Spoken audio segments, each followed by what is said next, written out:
We mortals leave the dreaming sleeve of birth the same, unmantled, save for the symbiosis with our mothers, thus to practice and thus to rapprochement, until finally we might through new eyes leave our hearths without need or fear that she remains behind. Mankar Cameron. In the Elder Scrolls, there are a few topics that keep coming up time and time again. Characters in game bring them up but never actually explain them, thus mostly leaving the community to do the digging. Moreover, the vast distance in real time between games leads to new people picking up those ideas and making something different with them, which doesn't necessarily contradict the existing plot points. There is no finer example of this than Dreamsleeve. Dreamsleeve has come up in one way or another in the Elder Scrolls 1 Arena, the Elder Scrolls Battlespire, and the Elder Scrolls 4 Oblivion. In brief passing, yeah, there are some moments where we can say that something might be referring to Dreamsleeve, and there are some non-canon texts that refer to it, but those don't tell anything new, and if we want to be as punctual as possible, then these are the only 3 mentions of it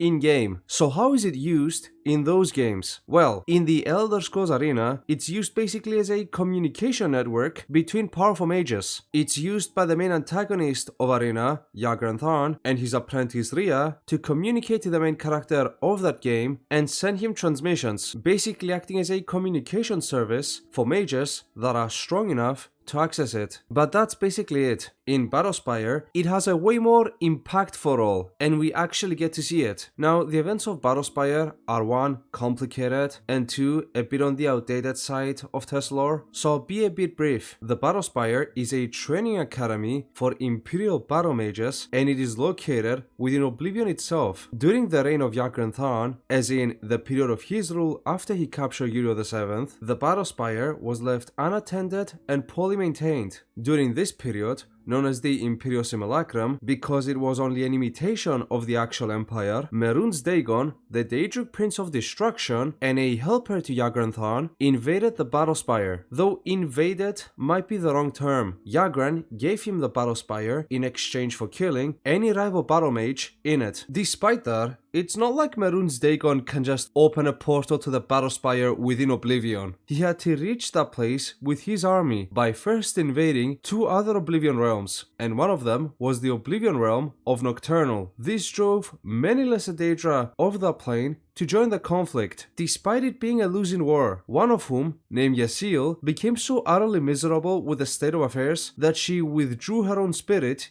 into Dreamsleeve. Okay, now we see this idea of Dreamsleeve being an actual place and not just a communication network like we saw in the events of Arena, and this is the only time we actually get to see it, and from the looks of it, it just seems like maybe it's a pocket realm or maybe a different dimension. Definitely a physical place and not a communication network like how the events of Arena would have us believe. But the questions linger. Why would a Daedra be able to go there at any time, and how are they able to? To answer these questions, we must keep looking for more clues. The next and last bit of information about the Dreamsleeve is very brief, but equally important. It can be found in the Elder Scrolls 4 Oblivion, and it comes from the main antagonist of that game, the leader of the Mythic Dawn, Mankar Cameron. When welcoming new Mythic Dawn novitiates into the cult, he says this regarding the lives of mortals. We mortals leave the dreaming sleeve of birth the same, unmantled, save for the symbiosis with our mothers, thus to practice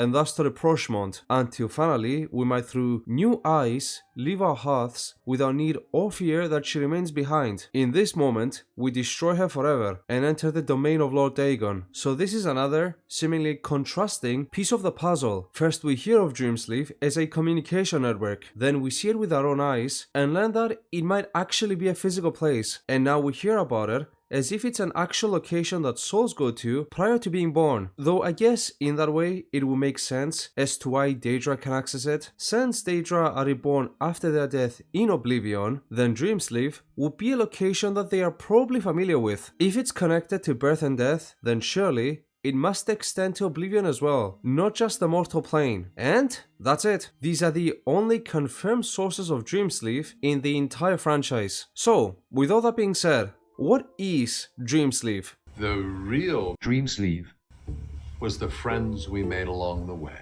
We don't know. There are some non-canon sources, and maybe there are some vague references to it, but nothing concrete or particularly new. We have never been given a complete definition, and it's very unlikely that we will get one with the Elder Scrolls 6. For all intents and purposes, it's an abandoned concept, and that doesn't have to be a bad thing. Video game lore changes, but still, that does not mean that cohesion doesn't exist. So currently, the most popular theory about Dreamsleeve relates to the Elder Scrolls afterlives. In the Elder Scrolls, there are several afterlives and origin points for the souls of mortals. After death, some people go to Aetherius and some go to Oblivion. Depending on which gods they worshipped in their lives, the acts they committed in those lives, and if they were sacrificed or not, in the name of a god, which is why if you are sacrificed to Moloch Baal, your soul belongs to him now. Similarly, on several occasions, death is the origins of new life. Famously, the main character of Testri Morrowind is an incarnation of an ancient ruler of Morrowind, whose name was Nerevar, thus making the reincarnation the Nerevarin. The same is the case with Shazarins, avatars of the god Shazar, and even Argonians connected to the Hist don't actually die. Upon death, their souls return to the Hist, whereby their memories are cleansed, and then they are born again. And even Khajiit believe that their spiritual leader, the Main, is constantly reincarnated. So, the most convincing theory for what Dreamsleeve is goes as follows. Dreamsleeve is the conduit which enables the transportation of souls and consciousnesses to their aligned destinations after their death, based on their alignments before their death. This theory explains how it relates to birth and death, and how it can be a physical place as well as a mental location, as souls can manifest themselves both spiritually and physically, and why it can be used to transport messages of two different people. Dreamsleeve is a mechanism that allows the transportation of souls, and it can be used to transport conscious messages via magic performed by mages powerful enough to access it. Similarly to how teleportation and telekinesis works, a mage that is powerful enough to access the very foundations of the Elder Scrolls universe can play around with them. If you need a real-life example of Dreamsleeve, then imagine it as a mycelium network. A mycelium network is an underground root system that connects different colonies of fungi with themselves, other colonies of fungi, and other types of vegetation altogether. It's tiny, barely even visible, but it covers incredibly long distances, and it's key for the organic transportation of resources that help sustain entire ecosystems. Dreamsleeve is the exact same way, but instead of carrying nutrients, it carries souls. And hey, if you have a different theory, please feel free to leave it in the comments. This was only my conclusion based on my research. Plenty more videos on obscure lore topics on the way, in good time that is. But for now, thank you so much for watching and have a good day.